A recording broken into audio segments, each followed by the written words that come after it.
आज आपके बीच में एक ऐसे गड़बड़ झाले और घोटाले को लेकर हम सब उपस्थित हैं जो हिंदुस्तान के इतिहास में व्यापम घोटाले से भी बड़ा है। हरियाणा का रोजगार भर्ती और बिक्री घोटाला। खट्टर सरकार में नौकरी पाने का तरीका अब खर्ची पर्ची से अटैची तक पहुंच गया है और एचपीएससी जो है हरियाणा पोस्ट सेल काउंटर बन गया।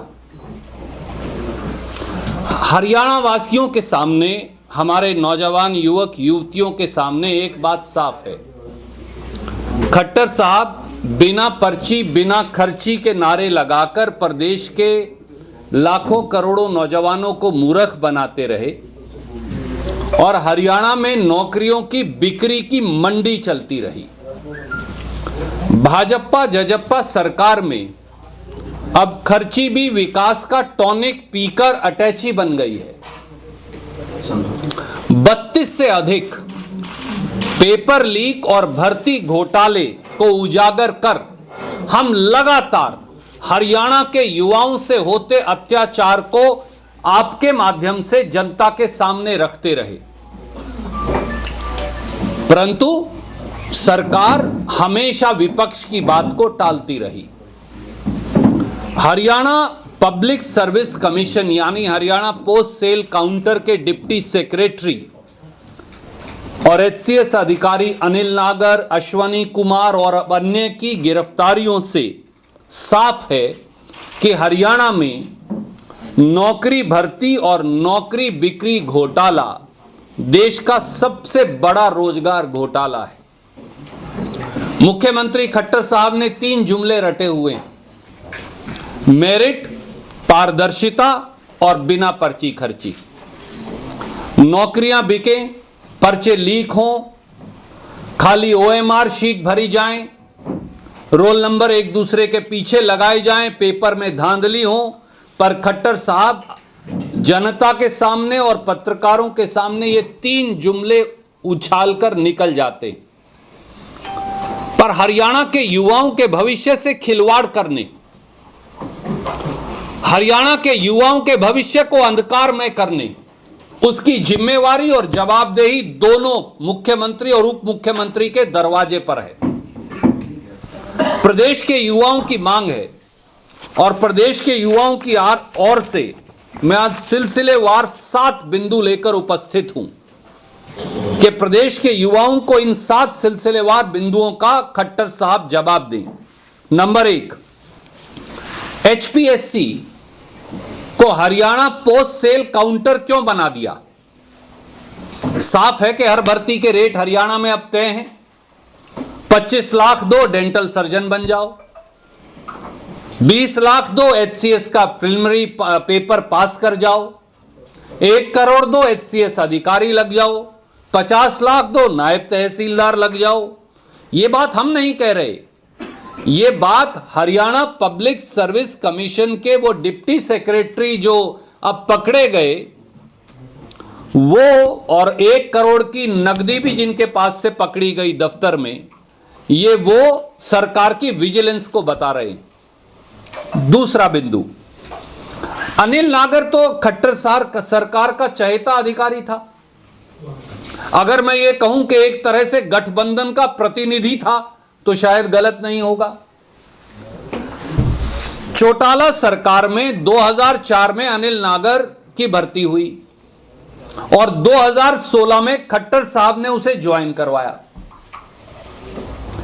हरियाणा बोर्ड से लेकर हरियाणा पब्लिक सर्विस कमीशन तक अलग अलग महत्वपूर्ण पदों पर केवल 4 साल की सीनियरिटी वाला यह अधिकारी रहा। साथियों, यह बिना किसी बड़े आशीर्वाद के संभव नहीं। सवाल तो यह है कि आईएएस स्तर के एचपीएससी के सेक्रेटरी को दरकिनार करके सभी महत्वपूर्ण भर्तियों का प्रबंधन और सीक्रेसी 4 साल पुराने एक एचसीएस अधिकारी को किसने दी, कैसे दी और क्यों दी? सवाल बड़ा सीधा है। तीसरा बिंदु, खट्टर सरकार ने, मुख्यमंत्री खट्टर साहब ने भर्तियों में सुधार के नाम पर नौकरी लगाने वाले दोनों आयोगों व परीक्षाओं का परोक्ष रूप से निजीकरण कर दिया है। प्राइवेट कंपनियां पेपर बना रही हैं, प्राइवेट कंपनियां ही सेंटर संभाल रही हैं, प्राइवेट कंपनियां रोल नंबर दे रही हैं, प्राइवेट कंपनियां पेपर कंडक्ट कर रही हैं, प्राइवेट कंपनियां OMR शीट स्कैन कर रही हैं, प्राइवेट कंपनियां रिजल्ट बना रही हैं, प्राइवेट कंपनियां ही आंसर की में जो ऑब्जेक्शंस आते हैं उन पर फैसला कर रही हैं। अगर सब कुछ निजी कंपनियों या अश्वनी जैसे जो ठेके पर लगाए गए कर्मचारी हैं उनके हाथों में है, जिनका कोई जिम्मेवारी या दायित्व नहीं, तो फिर सच्चाई क्या है? और अगर ज्यादा हंगामा बच जाए, कोई बहुत आप में से कोई साथी दिखा दे या कोई विपक्ष का साथी बोल दे, तो एक कंपनी को ब्लैकलिस्ट कर दिया जाता है और दूसरे नाम से फिर वही कंपनी बना ली जाती है। अगर हमारे प्रदेश के युवाओं का भविष्य इन नौकरियों के ठेकेदारों ने निर्धारित करना है, तो खट्टर साहब की जरूरत क्या है या उनकी सरकार की? सरकार की जिम्मेवारी या जवाबदेही क्या है? चौथा बिंदु, डेंटल सर्जन जैसे लोगों के स्वास्थ्य को प्रभावित करने वाले पदों पर अब यह जाहिर है कि 25-25 लाख लेकर भर्तियां की जा रही। 8 OMR शीट में तो उत्तर भरने का कबूलनामा तथाकथित तौर से इसने नागर ने ही स्वीकार कर लिया, और वो कहते हैं कि अश्वनी ने भी स्वीकार किया, विजिलेंस टीम को भी दे दिया। सवाल यह है कि कितनी और OMR शीट इस प्रकार से भरी हुई होंगी। ये तो वो हैं जो कबूल हो गई या पकड़ी गई, कितनी और OMR शीट भरी हुई होंगी? क्या इनके साथ मिले कंपनी के दूसरे लोगों को हिस्सा नहीं पहुंचा होगा? नौकरी रिश्वत कांड का यह पैसा खट्टर सरकार में किस किस सफेदपोश और अधिकारी तक पहुंचा, सवाल यह है जिसका कोई जवाब ही नहीं देता। पांचवां पहलू, HCS जैसी प्रदेश की सबसे बड़ी नौकरी की भर्ती में भी 24 कैंडिडेट्स के रोल नंबर अनिल नागर के पर्स से निकले। इनमें से 6 पास हुए, 7 टॉपर्स की लिस्ट में, बाकी पर जांच चल रही है। यह सब OMR शीट के खेल से हुआ। डिप्टी सेक्रेटरी अनिल नागर का यह खुद का कबूलनामा है, आपने ये छापा है, मैं भी नहीं कह रहा। कमाल यह है कि जितनी OMR शीट के बारे में नागर ने स्वीकारा वो तो बरामद ही नहीं हुई, वो कहां गई? और अचरज की बात यह भी है कि हरियाणा पब्लिक सर्विस कमीशन में नागर के कमरे के पीछे स्ट्रांग रूम की जिम्मेवारी भी IAS जो सचिव हैं उनको ना देकर 4 साल पुराने HCS अधिकारी डिप्टी सेक्रेटरी को दे दी गई। क्यों? असलियत में कितनी और OMR शीट्स हैं और कितने करोड़ों रुपया नौजवानों को ठगकर रिश्वत में लिया गया, इसके बारे में कोई जानकारी सामने नहीं आ रही। और क्या ये अंदर बैठकर OMR शीट भरने का चमत्कार है दोस्तों कि HCS की प्रिलिमिनरी परीक्षा में नेगेटिव मार्किंग भी थी और बहुत मुश्किल कहते हैं पेपर था, उसके बावजूद भी इतिहास में सबसे अधिक 68.5% मेरिट आई। सामान्य वर्ग में हरियाणा के 30 से 40% कैंडिडेट भी पास नहीं हुए, और अनिल नागर जैसे लोग और सरकार में बैठे सफेदपोश 20-20, 25-25 लाख रुपए लेकर खुद ही OMR शीट भरते मिले। क्या एक डिप्टी सेक्रेटरी, मैं आपसे पूछता हूं और आपके दर्शकों और पाठकों से, क्या एक 4 साल पुराना डिप्टी सेक्रेटरी लेवल का अधिकारी यह सब कर सकता है अकेले? क्या यह साफ नहीं कि सत्ता में बैठे बड़े बड़े सफेदपोशों और बड़े बड़े अधिकारियों का संरक्षण और हाथ इस अधिकारी के ऊपर था और है? छठा पॉइंट, ये लोग खुद कबूल कर रहे हैं कि एचपीएससी की सीक्रेसी तक इस गिरोह की, इस नौकरी बेच गिरोह की बगैर रोक टोक एंट्री थी। ये मान रहे, ये लोग सिक्योरिटी, पुलिस की सिक्योरिटी और सीसीटीवी कैमरे जो वहां लगे उनके बीच सीधे सीक्रेसी तक जाते और ओएमआर शीट तक के फोटो खींच लाते। यह भी उन्होंने स्वीकार लिया। तो आप मुझे बताइए, क्या एचपीएससी की सीक्रेसी, जहां मैं, जहां आप या शायद खुद खट्टर साहब भी नहीं जा सकते, इनको अनुमति कैसे मिल गई? यह कैसे हुआ?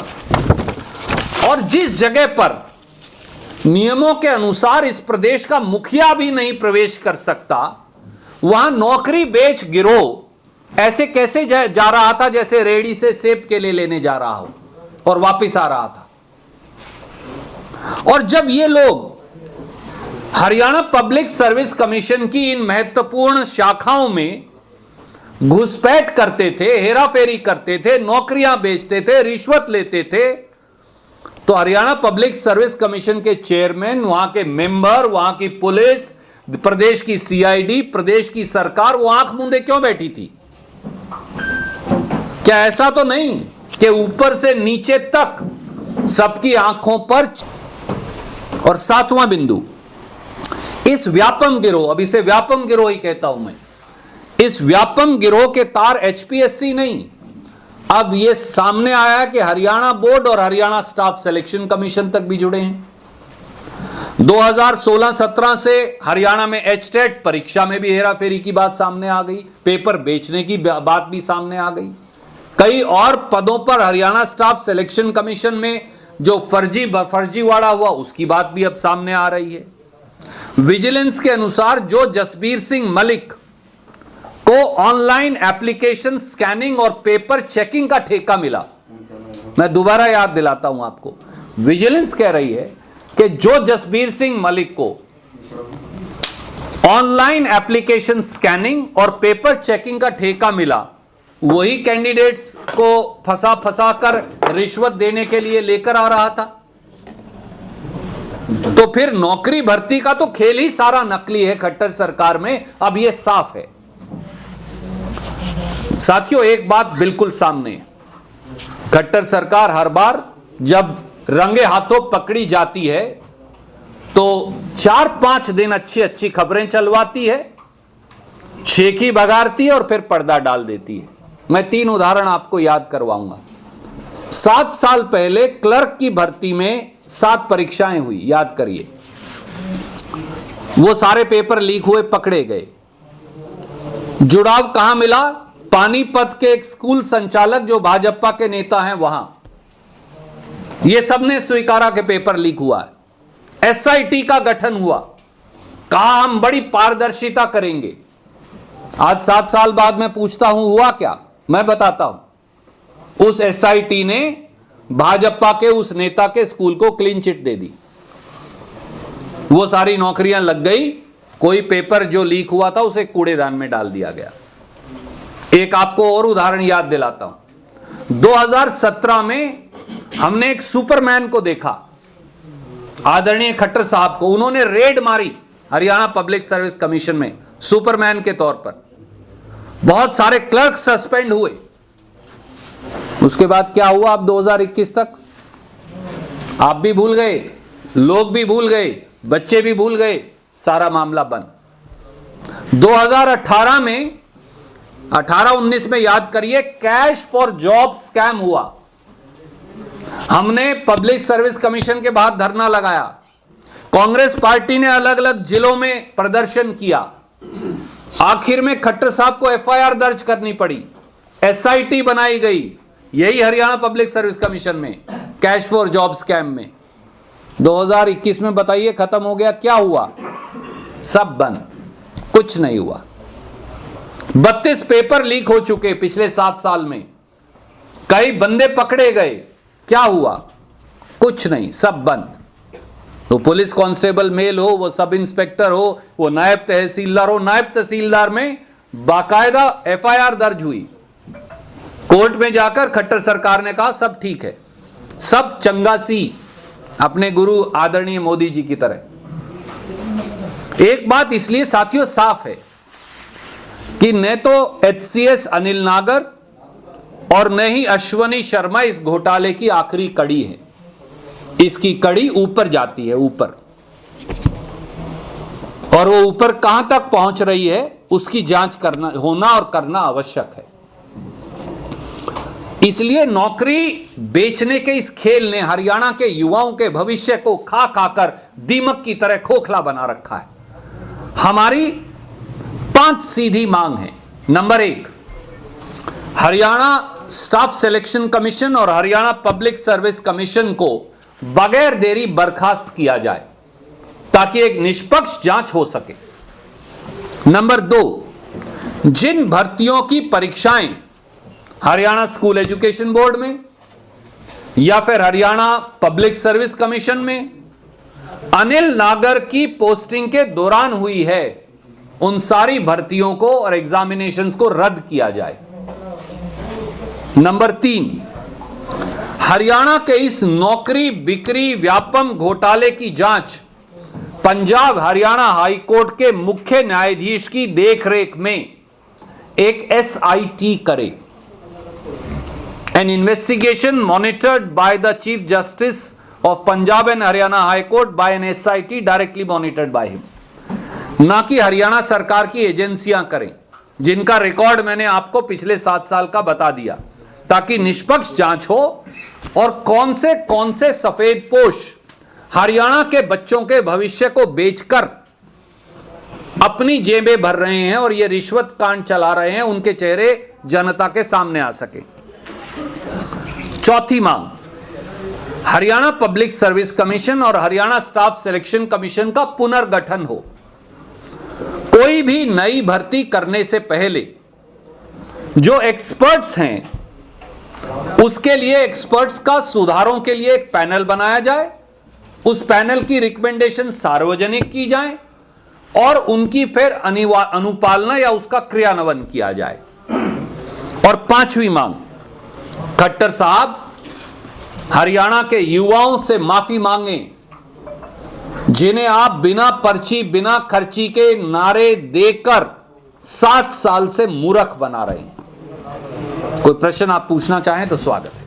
हाँ बंद साहब। मुख्यमंत्री जी अक्सर कहते हैं जब भी स्कैम की बात आती है, कहते भी कांग्रेस गवर्नमेंट के दौरान भी भर्तियों में घोटाले होते थे, कांग्रेस दबा देती थी, हम खुद पकड़ के उजागर कर देते थे। आदरणीय मित्र,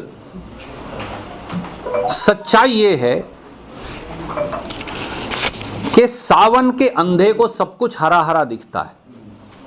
खट्टर साहब अपनी सरकार में नौकरी भर्ती व्यापम घोटाले को दबाने के लिए 3 जुमले उछाल देते हैं। मेरिट, पारदर्शिता, बिना पर्ची बिना खर्ची। मैंने आपको 5 उदाहरण दिए इसलिए ताकि आप अगर मुझसे सवाल पूछे तो आपके पास ठोस फैक्ट्स हो। क्लर्क भर्ती घोटाले में SIT बनाई खट्टर साहब, आपने ये कहा मैं बड़ी पारदर्शिता से काम करूंगा, सबको सजा दूंगा। आपने भाजपा के उस स्कूल संचालक को क्लीन चिट दे दी। आपने खुद पब्लिक सर्विस कमीशन पे रेड मारी, कई लोगों को दोषी पाया, सस्पेंड किया, आपने सबको बहाल कर दिया। बाद में कैश फॉर जॉब स्कैम पकड़ा गया, FIR दर्ज हुई, हमने प्रदर्शन धरने किए, युवाओं ने प्रदर्शन किए, आपने आज तक किसी को सजा नहीं दी। 32 पेपर लीक हो गए, आज तक कोई आदमी जेल में गया। ये पेपर बेच कौन रहा है? क्योंकि अगर कांग्रेस के समय में ये नहीं था और आज है, तो आप केवल ये कहकर के तब उजागर नहीं हुआ और आज उजागर हो रहा है। 7 साल से आपकी सरकार है, आप पकड़कर अंदर कर दीजिए। दिल्ली में आपकी सरकार है, हरियाणा में आपकी सरकार है, CID आपके पास है, पुलिस आपके पास है, IB आपके पास है, ED आपके पास है, CBI आपके पास है। अगर 10 साल में कांग्रेस में कुछ हुआ है नौकरी में तो बताइए ना। उनका तो कहना है कि नोटिस में आते ही पर्चा दर्ज कराते हैं, हम जांच शुरू करवा देते हैं। इसीलिए बंसल साहब मैंने कहा, केवल शब्दों के मायाजाल से काश खट्टर साहब उस मां बाप की या उस युवक युवती की हरियाणा के दुख तकलीफ और पीड़ा समझ सकते, जिसने अपने बच्चे को पढ़ाया MA PhD B.Ed BSc MSc, उस बच्चे ने फिर प्राइवेट संस्थाओं में जाकर कोचिंग इंस्टीट्यूशन से तैयारी की, लाखों रुपया फिर खर्चा, दिल्ली भेजा, चंडीगढ़ भेजा, फरीदाबाद गुड़गांव भेजा, और फिर जब वो पेपर देने गए तो उनके भविष्य को सिक्कों के अंदर बेच दिया गया मंडी में, जैसे सब्जी और फल बेचते, नौकरियों की मंडी लगाकर बेच डाला गया। उस बाप पे मां पर क्या गुजरती होगी खट्टर साहब, काश आप समझ सकते, काश आप ये जान पाते कि उस युवक या युवती पर जो हरियाणा का है, जिसके हक मारकर आप नौकरियों की मंडी में यहां नौकरियां बिक रही, उन पर क्या बीतती होगी। केवल शब्दों के मायाजाल से सच्चाई नहीं बदलेगी। तो सुरजेवाला साहब, आपको जो आपकी प्रेस कॉन्फ्रेंस का लघु जवाब है, आपका ये आक्षेप है जो आपकी बात से निकला, उसको कलेक्ट कर देना अगर आक्षेप नहीं है जी, कि ये खाली नागरिक नहीं कर रहा था, ये तो पूरा ऊपर से लेकर नीचे तक प्लान वे से नौकरी बेची जा रही थी, आप ये कहना चाह रहे हैं? जी बिल्कुल। नौकरी भर्ती व्यापम घोटाला केवल एक 4 साल पुराना HCS अधिकारी नहीं कर सकता, इसमें बड़े से बड़े पद पर बैठे सफेद पोशों का, उन लोगों का जिन्होंने HPSC के चेयरमैन, मेंबर्स और अधिकारी लगाए उनका, और उन सब का जो इस सारे नौकरी भर्ती घोटाले में शामिल हैं, उनके चेहरे सामने आने चाहिए। 7 साल का खट्टर सरकार का रिकॉर्ड है, 4 दिन की चांदनी फिर अंधेरी रात, 4-5 दिन खबरें चलेंगी, शेखी बघारी जाएंगी, अंधभक्त जो हैं वो ये कहेंगे कि हमारी सरकार में पकड़े गए, और उसके बाद उसको बंद कर दिया जाएगा। इसी से मैंने आपको नायब तहसीलदार का, माफी चाहूंगा एक लाइन और जोड़ूंगा, नायब तहसीलदार का उदाहरण दिया। नायब तहसीलदार में जो हेराफेरी हुई आप सब जानते हैं, आपने लिखी, बाद में शपथ पत्र देकर खट्टर साहब ने हाई कोर्ट में कहा कि सब ठीक है, कुछ हुआ ही नहीं। आज तक क्या 32 नौकरियों में पेपर लीक भर्ती घोटालों में क्या एक आदमी को सजा मिली? क्या ये अपने आप हो रहे हैं? क्या मुख्यमंत्री की, जिन्होंने HPSC बनाया है, जिन्होंने हरियाणा स्टाफ सिलेक्शन कमीशन बनाया है, जहां बीजेपी के लोग बैठे हुए हैं, जो उनके लगाए हुए अधिकारी हैं, उनकी नाक के नीचे ये सब हो रहा, उनकी कोई जवाबदेही या जिम्मेवारी नहीं। जवाबदेही और जिम्मेवारी मुख्यमंत्री स्वयं की है। इसी से जुड़ा मेरा तो काउंटर ये है कि अगर आपके आक्षेप अनुसार ऊपर से नीचे तक ये नौकरियां बेची जा रही थी, तो इसी सरकार के विजिलेंस से क्यों पकड़वाया गया? एक और आदरणीय मित्र ने भी ये सवाल पूछा, और मैंने इसलिए आपको 6 उदाहरण दिए, मैं दोहराकर आपका समय नहीं लूंगा। हर बार कई बार ऐसा होता है, आप याद करिए कि करने कुछ गए हो, पकड़ा कुछ और जाता है, और फिर जब घोटाला खुल जाता है तो आप उस पर पर्दा नहीं डाल सकते। आप भी जानते हैं, मैं भी जानता हूं। किसी ने शिकायत की, कोई छोटी मोटी, वो गए, उसके लिए थे, पूरा का पूरा जो नौकरी बेच तंत्र है उससे ही पर्दा उठ गया। ये तो अचानक आ गया गले में। और इसी प्रकार से कैश फॉर जॉब स्कैम आया था। पर आप मुझे बताइए 2018 के कैश फॉर जॉब स्कैम का 4 साल के बाद क्या हुआ? कितनी खबरें चली, खट्टर साहब ने कितनी वाहवाही लूटी, कहा मैंने FIR दर्ज करवा दी, इन्हें चौराहे पर अब फांसी लग जाएगी। 4 साल, 18, 19, 20, 21, 4 साल बीत गए।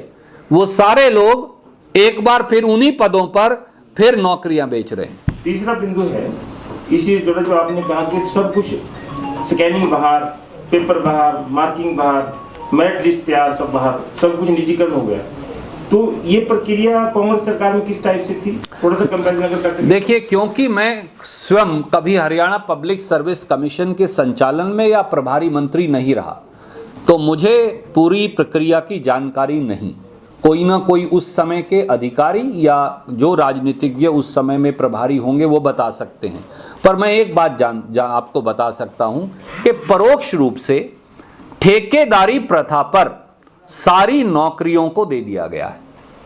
यानी आयोग अब नहीं है, आयोगों ने आगे ये नीचे दे दी। पिछली बार भी जब पेपर लीक हुआ और मैं आपके सामने रखने आया और मैंने OMR शीट, आप सबको याद है, OMR शीट घोटाले के बारे में मैंने कितनी बातें कही। खट्टर साहब ने कहा कभी कोई OMR शीट स्कैन ही नहीं हो सकती, उसमें तो कोई भर ही नहीं सकता, ये जवाब था। उन्होंने मजाक उड़ाया। हर बार हम बोलते हैं कि OMR शीट्स में हेराफेरी चल रही है, और जो मैं बात कहता था वो आज सच साबित हो गई। बात बड़ी सीधी है। तब भी उन्होंने कहा कि कहां से पेपर बनवाया था, जम्मू कश्मीर में पुलवामा से। अरे आपको हिंदुस्तान में कोई और जगह नहीं मिली पेपर छपवाने के लिए, पुलवामा जाना पड़ा आपको, इसलिए कि वहां से पेपर लीक होना आसान होगा, वहां से लीक करवाओ, बेच दो। तो इसकी जिम्मेवारी, जवाबदेही मुख्यमंत्री की है। अब जो सुई है वो सीधे उनके दरवाजे के ऊपर है, भाजपा सरकार के दरवाजे पर सुई है। और ये मैं नहीं कह रहा, ये गलती से या जाने अनजाने में पकड़ी गई विजिलेंस की जांच से सारे तथ्य सामने आ गए। हम जब कहते थे तो आप भी नहीं मानते थे। कई बार जब मैंने सब इंस्पेक्टर पुलिस में, कांस्टेबल में OMR शीट का मामला उठाया तो एक दो साथियों ने तो उसे माना, बाकी साथियों ने कहा कि नहीं नहीं, OMR शीट थोड़ी फालतू आ सकती है या कुछ हो सकता है, ये तो 2 महीने पुरानी बात भी नहीं है। 2 महीने बाद सारी बात वही सामने आ गई। तो इसलिए ये जांच मुख्यमंत्री नहीं कर सकते, बिल्ली दूध की रखवाली नहीं हो सकती। खट्टर साहब जांच के घेरे में सबसे बड़े पद से कमीशन के हर सदस्य तक हैं, इसीलिए SIT जांच करे, पर वो SIT का गठन करे मुख्य न्यायाधीश और उनकी देखरेख में हो। आपने अनिल नागर का जिक्र किया सर कि ये चौटाला सरकार में भर्ती हुए थे, इनका डिप्टी सेक्रेटरी का जो पोस्ट होता है सर, क्या आपको लगता है कि जैसे सेक्रेटरी का भी सवाल आपने उठाया, इनके पास अधिकार तो होगा ना वहाँ जाने का, और इनकी जो भूमिका है इसको आप कैसे देखते हो? मेरे साथी कुछ पॉलिटिकल कनेक्शन नहीं आपको लगता है? मेरे साथी 2 चीजें बड़ी साफ हैं। नंबर 1, आपने secretary Haryana public service commission एक IAS अधिकारी को लगाया है। अगर आप पिछले 30-40 साल का इतिहास भी देखें तो सीक्रेसी की और स्ट्रांग रूम का प्रभार वो सेक्रेटरी कमीशन के पास होता है। पहली बार किसी ने खट्टर सरकार में वो प्रभार उस IAS अधिकारी से लेकर एक ऐसा अधिकारी जो 4 साल पुराना है उसको पकड़ा दिया। सीक्रेसी का भी वही प्रभारी, स्ट्रांग रूम का वही प्रभारी। जब सैया भय कोतवाल तो डर काहे का। शायद IAS अधिकारी इस प्रकार की हेराफेरी में संलिप्त नहीं होता या इनकार कर देता, नौकरी बेच गिरोह के साथ नहीं मिलता, सरकार में उन रसूखदारों और सफेद पोशों के साथ नहीं मिलता जो ये चाहते थे कि ऐसा हो जाए। और इसीलिए शायद डिप्टी सेक्रेटरी को लगाया गया होगा। बाकी तो जांच में सामने आएगा। ऑर्डर किसने किए? ऑर्डर तो देखिए, ऑर्डर तो सरकार ही ने किए ना। सरकार के मुखिया कौन है? उससे पहले सर सेक्रेटरी के पास ही होते थे। मैंने इसीलिए कहा, जहां तक मुझे जानकारियां हैं, आप पिछले 30-40 साल की प्रक्रिया देखिए, secrecy plus strong room charge हमेशा सेक्रेटरी पब्लिक सर्विस कमीशंस के पास होता रहा है। जो वरिष्ठ पत्रकार हैं वो आपको बताएंगे भी। सुरजेवाला साहब, अभी जो विषय आपने उठाया, खर्ची पर्ची से अटैची, एक अटैची शब्द आपने जोड़ा। मुख्यमंत्री साहब हमेशा बोलते हैं कि खर्ची पर्ची हमने खत्म की, उनका इशारा होता है जो पीछे 10 साल अब सरकार में रहे हैं, 10 साल तो खर्ची पर्ची उस समय चलता था। आपने आज इसमें बोला कि अभी अटैची पहुंच गया है खर्ची पर्ची, तो क्या आप इस बात को मानते हैं कि जो वो CM साहब कहते हैं कि खर्ची पर्ची पहले चलती थी, उसमें अभी खर्ची पर्ची से बढ़ के अटैची में मामला पहुंच गया? मैंने इसीलिए बड़े स्पष्ट शब्दों में कहा, खर्ची भी यहीं चलती है, पर्ची भी यहीं चलती है, और अब खर्ची पर्ची बदलकर अटैची बन गई है। जुमलों से बड़े मियाँ भी जुमले लगाते हैं, छोटे मियाँ भी जुमले लगाते हैं। जुमलों से बच्चों की जिंदगियां लूटने पर पर्दा नहीं डल सकता। ये हरियाणा के बच्चों की जिंदगियों की लूट है जो खट्टर साहब और उनकी सरकार में उनकी नाक के नीचे चल रही है। इसकी जांच होना प्राकृतिक है, स्वाभाविक है और वक्त की मांग भी है। कि जिस एजेंसी पर मामला दर्ज होना चाहिए था उस पे नहीं हुआ, बल्कि जो जिसके पास इसका ठेका ही नहीं था, काम ही नहीं था, उसके ऊपर ऐसे कभी तो पर्दा डाला जाएगा। आप जो बात कह रहे हैं मैं उससे अपने आप को भी जोड़ता हूं। अगर ऐसा है, अगर ये तथ्य सही हैं, तो फिर पर्दा डालने की शुरुआत तो शुरू हो गई। So sir, I have a different question. Okay, let's finish this, then I'll go to the different. Jagdeep जी, आपको जो ये मामला है पूरा स्कैम है, आप कह रहे हो सिटिंग जज जांच करें। नहीं, मुख्य न्यायाधीश जांच करें जो। इसके निर्देश हैं। लेकिन वो कह रहे हैं विजिलेंस से जांच करा रहे हैं, सही एजेंसी है, तो आपका नेक्स्ट स्टेप क्या होगा? क्या इसमें कोई लीगल कोई एक्शन? देखिए, मैंने जैसा आपको बताया, पार्टी इसका संज्ञान ले चुकी है और पार्टी हरियाणा के युवाओं के साथ मिलकर जो संघर्ष करना है वो करेगी। परंतु बिल्ली को दूध की रखवाली नहीं बिठाया जा सकता। नागर, अनिल नागर अकेले व्यक्ति नहीं हैं, वो तो एक बहुत छोटा सा पेच है इस पूरे षड्यंत्र का। इस षड्यंत्र का सूत्रधार कौन है? और ये राशि 4 या 5 करोड़ नहीं, ये हरियाणा के नौजवानों से सैकड़ों हजारों करोड़ रुपए लूटी हुई राशि है। ये कहां किस किस के पास गई, इसकी जांच आवश्यक है, हमारा ये कहना है। एक विषय इसमें और आया है कि जो एस्टेट का एग्जाम होता है, वो एस्टेट के एग्जाम से उसमें जांच में आया कि वहां से शुरुआत हुई थी घोटाले की जी। तो भिवानी बोर्ड का जो एस्टेट एग्जाम है उसकी भी आप कुछ इंक्वायरी की? बिल्कुल, मैंने बिंदु नंबर 7 जब उठाया तो उसकी चर्चा की और मैंने बाकायदा ये कहा कि अनिल नागर जब हरियाणा बोर्ड में एचटेट का एग्जाम करवाता था 2016-17 में, ये खबरें आ रही हैं कि ये घोटाला अश्वनी के साथ मिलकर तब चालू हुआ था। तो इसका मतलब एचटेट के एग्जाम में भी सब बच्चों के भविष्य को इसी प्रकार से मंडी लगाकर बेचा गया था। स्वाभाविक तौर से इसकी जांच होनी चाहिए। Thank you. आप कुछ पूछ रहे थे भाई साहब? I will take both questions.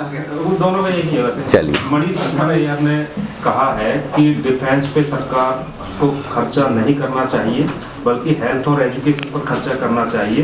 Defence पर खर्चा करने से मतलब आप किसी डर में हो कि कोई हमला करेगा, उस पर वो डर निकाल देना चाहिए। मैंने उनकी टिप्पणी नहीं देखी, पर मैं आपको एक जनरल जवाब दे सकता हूं। किसी व्यक्ति की कोई भी राय हो सकती है, पर इस देश की सुरक्षा हमारी प्रथम प्राथमिकता है। इस देश की सेनाएं, इस देश के सैनिक, इस देश की तीनों मिलिट्री सर्विसेज हमारी पहली प्रेफरेंस हैं। और कांग्रेस ने लगातार डिफेंस बजट को 10 साल में यूपीए के कार्यकाल में बढ़ाया था। और मैं आपको यह भी याद दिलाऊं, आज जो चीन हम जगह जगह हमारी सरजमी पर कब्जा करके बैठा है और मोदी जी चीन का नाम लेने से घबराते हैं, वो चाहे डेप्सांग प्लेन्स में वाई जंक्शन तक उनका कब्जा हो 18 किलोमीटर अंदर, जिससे वो हिंदुस्तान की सबसे forward military air strip DBO Daulat Beg Oldi air strip तक आर्टिलरी फायर से मार कर सकते हैं। वो गोगरा हॉट स्प्रिंग्स लद्दाख में उनका कब्जा हो, वो अरुणाचल में अब उन्होंने 2 गांव बसा लिए हैं लाइन के इस पार हमारे डिस्ट्रिक्ट के अंदर, वो हो, या उत्तराखंड में बार बार उनके द्वारा पुल नष्ट करना या ऐसी घटनाएं हो। प्रधानमंत्री चुप हैं। अगर वो माउंटेन कॉर्प्स बना लेते जिसकी कांग्रेस ने व्यवस्था की थी, तो शायद वो 63,000 करोड़ रुपया अगर हम खर्चते तो हम चीन को सही जवाब दे सकते थे और मातृभूमि की रक्षा कर सकते थे। अभी भी देर नहीं हुई, जितना पैसा हमारी सेनाओं को देना पड़े वो दीजिए, पहली प्राथमिकता के तौर पर देश की सुरक्षा की जिम्मेवारी देश के प्रधानमंत्री और सरकार की है, वो करें। कोई व्यक्ति क्या कहता है उस पर मुझे टिप्पणी नहीं करनी। Manish Tiwari has written a book in which he has said that in 26/11 Congress has a weak policy. IAF wanted to take revenge, but Congress blocked. How do you see this? Sir, it's all about the national security situation. Somehow you attack the I do not comment upon books, more so when they have not even been released. Thank you. इसको लेकर सोनिया गांधी ने एक बैठक भी जो है कि सोनिया जी has called no such meeting. Sir, कल पंजाब में केजरीवाल जी ने कहा है कि पंजाब में एक नकली केजरीवाल घूम रहा है। यानी उनका इशारा चन्नी जी की तरफ था कहीं ना कहीं। पेट में बहुत दर्द है केजरीवाल साहब के। ये स्वाभाविक भी है, क्योंकि पंजाब में उनकी जो ज़मीनी पकड़ है केजरीवाल साहब, क्या कर रहे हो आप? आदरणीय दोस्त, केजरीवाल साहब के पेट में दर्द होना स्वाभाविक है, क्योंकि पंजाब में कांग्रेस की सरकार ने गरीबों, किसानों, दुकानदारों, दबों, कुचलों, शोषित वंचित वर्गों के लिए साहसिक और निर्णायक कदम लिए हैं। वो ना भाजपा से हजम हो रहा, ना अकाली दल से हजम हो रहा, और ना केजरीवाल साहब से। मेरी शुभ उनकी अच्छी केजरीवाल साहब की अच्छी सेहत के लिए मेरी शुभकामनाएं, और ईश्वर उन्हें जल्द से जल्द स्वस्थ करे, क्योंकि अच्छा विपक्ष आवश्यक है। अगर उन्हें कोई भी राजनीतिक अस्वस्थता के वो शिकार हैं तो वो जल्दी स्वस्थ हों। और जो वो फर्जीवाड़ी की घोषणा कर रहे हैं, पहले दिल्ली में लागू कर दें।